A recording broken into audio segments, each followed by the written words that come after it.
नमस्कार मित्रों, study with Sanjay channel पे आपका हार्दिक स्वागत है। आज है 18 अप्रैल।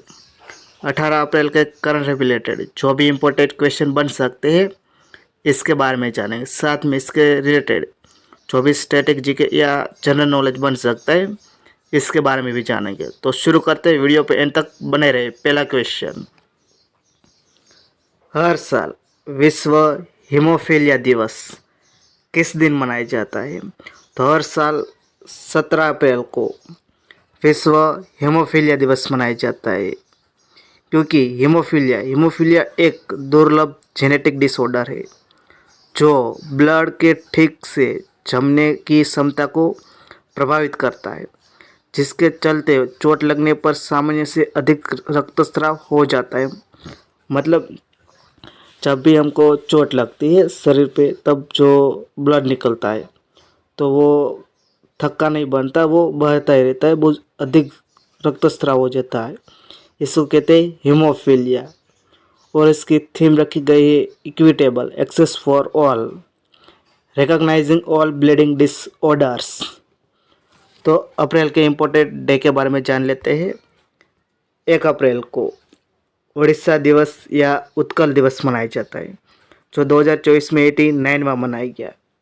2 अप्रैल को विश्व ऑटिज्म जागरूकता दिवस मनाया जाता है। 4 अप्रैल को अंतर्राष्ट्रीय खदान जागरूकता दिवस मनाया जाता है। 5 अप्रैल को राष्ट्रीय समुद्री दिवस मनाया जाता है। 6 अप्रैल को विकास और शांति के लिए अंतर्राष्ट्रीय खेल दिवस मनाया जाता है। 7 अप्रैल को विश्व स्वास्थ्य दिवस मनाया जाता है, जिसकी थीम है माई हेल्थ माई राइट। 10 अप्रैल को विश्व होम्योपैथी दिवस मनाया जाता है। 11 अप्रैल को राष्ट्रीय सुरक्षित मातृत्व दिवस और विश्व पार्किंसंस दिवस मनाया जाता है। 12 अप्रैल को मानव अंतरिक्ष उड़ान का अंतर्राष्ट्रीय दिवस मनाया जाता है। 13 अप्रैल को जलियांवाला बाग हत्याकांड या जलियांवाला बाग नरसंहार हुआ था, वो 13 अप्रैल 1919 में हुआ था। 15 अप्रैल को विश्व कला दिवस या वर्ल्ड आर्ट डे मनाया जाता है। यह है अप्रैल के इम्पोर्टेंट डे। तो आपको अच्छा लगे तो लाइक कर देना, शेयर कर देना, और चैनल पर नहीं तो चैनल को सब्सक्राइब कर देना। अब नेक्स्ट देखते हैं। हाल ही में वर्ल्ड इकोनॉमिक आउटलुक किसके द्वारा जारी किया जाता है? तो हाल ही में world economic outlook international monetary fund के द्वारा जारी किया गया है, क्योंकि इसमें इस साल मतलब 2024 और 25 के लिए इंडिया की ग्रोथ रेट मतलब जीडीपी ग्रोथ रेट है वो 6.8 बताया है। और आईएमएफ ने बताया है, तो आईएमएफ के बारे में जानते हैं। ये आप देख सकते हो वर्ल्ड इकोनॉमिक आउटलुक, जिसमें वर्ल्ड की ग्रोथ रेट और अदर कंट्री के ग्रोथ रेट के बारे में भी दर्शाया है। तो आईएमएफ के बारे में जानते हैं, जिसके प्रबंध निर्देशक है क्रिस्टालिना जॉर्जिया, जो बुल्गारिया देश के है। इसको फिर से 5 साल के लिए नियुक्त किया गया है, जो अब 5 साल के लिए वो एमडी बने रहेंगे। और पहले डेप्यूटी एमडी है वो गीता गोपीनाथ है, और चीफ इकोनॉमिस्ट है वो पियर ओलिविर गोरचिस है। और आईएमएफ की स्थापना हुई थी 27 दिसंबर 1945 में हुआ थी, और इसका हेडक्वार्टर वॉशिंगटन डीसी में है। अब नेक्स्ट देखते हैं।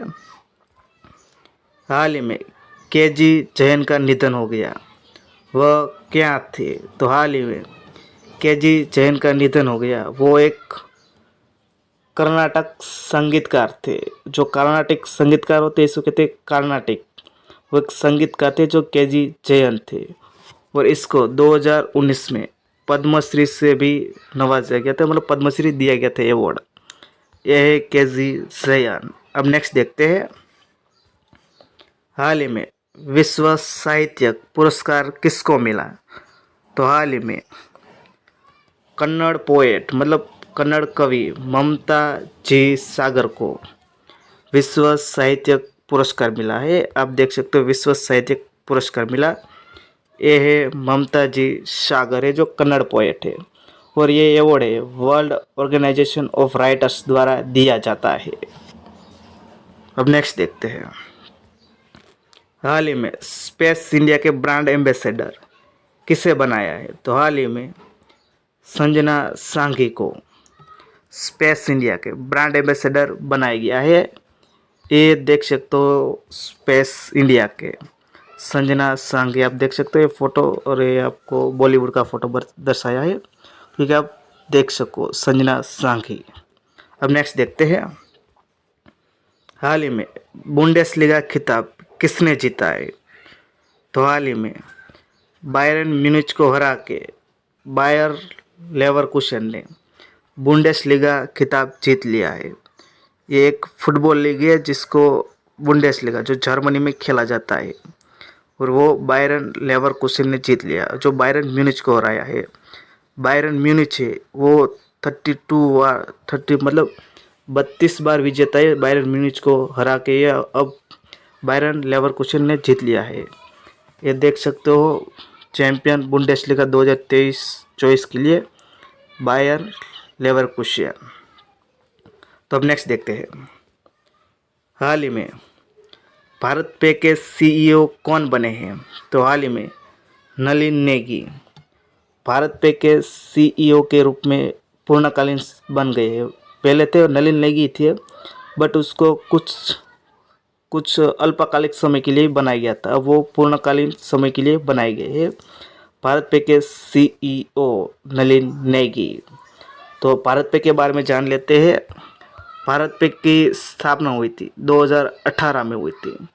इसका हेडक्वार्टर है वो दिल्ली में है, और इसके चेयरमैन है रजनीश कुमार है। ये है नलिन नेगी।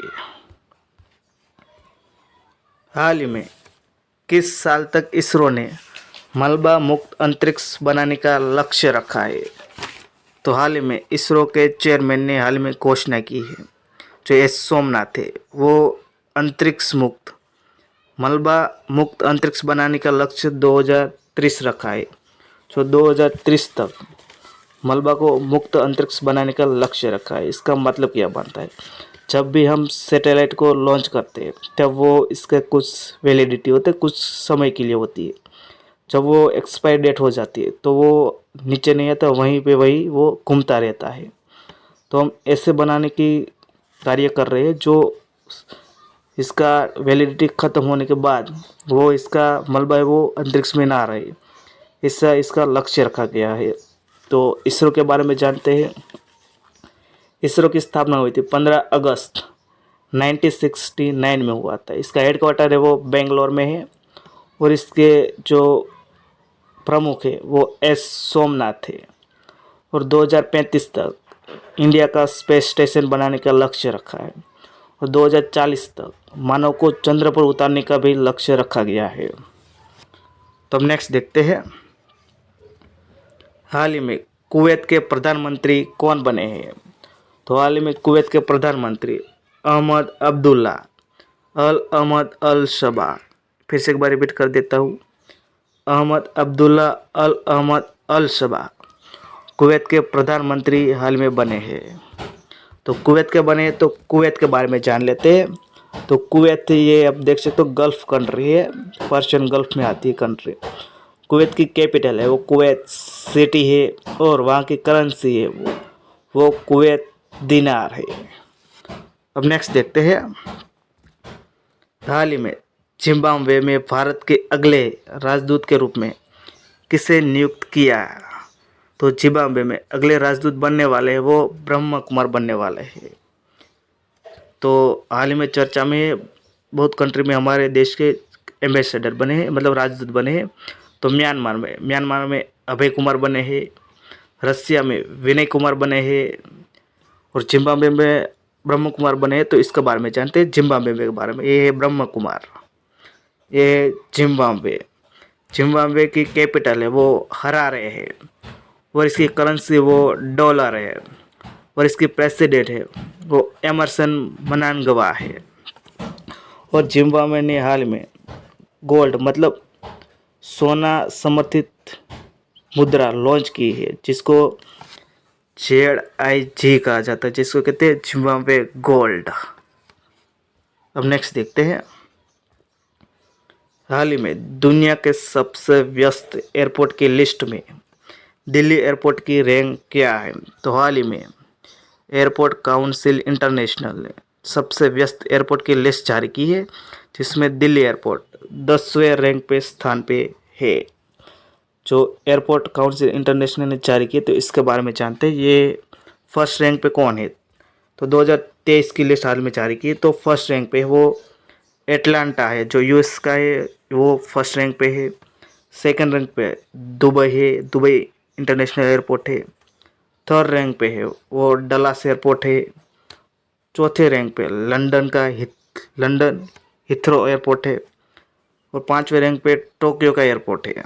और हमारा एयरपोर्ट है वो 10वें रैंक पे न्यू दिल्ली, जो इंदिरा गांधी इंटरनेशनल एयरपोर्ट है न्यू दिल्ली में, वो 10वां रैंक पे है, जो सबसे ज़्यादा व्यस्त रहता है। तो अब 17 अप्रैल के करंट अफेयर रिलेटेड में जिन्हें लास्ट में आपको क्वेश्चन पूछा था, इसका आंसर हाल ही में कांस फिल्म फेस्टिवल 2024 में के लिए किस भारतीय फिल्म को चुना गया है? तो वो है all we imagine as light को कांस फिल्म फेस्टिवल 2024 के लिए भारतीय फिल्म को चुना गया है। अब आज का क्वेश्चन है, जिसका आंसर आपको कमेंट बॉक्स में देना है। नैफ संस्मरण किसका है? जिसका आंसर आपको कमेंट बॉक्स में देना है। तो वीडियो आपको अच्छा लगे तो लाइक कर देना, शेयर कर देना, और चैनल पर नहीं तो चैनल को सब्सक्राइब कर देना। वीडियो देखने के लिए थैंक यू सो मच।